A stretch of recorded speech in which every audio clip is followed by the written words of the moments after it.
Hi, my name is Monte Variakojis. I'm here at IBC 2024. I'm here to talk about our router and control products that we have introduced. First, we have our 64 by 64 SDI 12G router. This has the capability of 12G all the way down to MADI. This router has management protocol that includes JSON-based RESTful interface as well as WebSockets. It also supports some of the legacy protocols such as the SWP-08 and PACE panel protocol.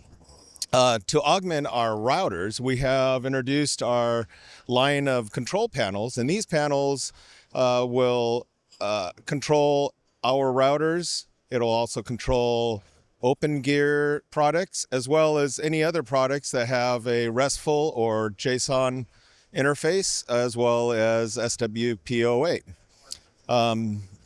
That's about it, but please come by our booth and see our products.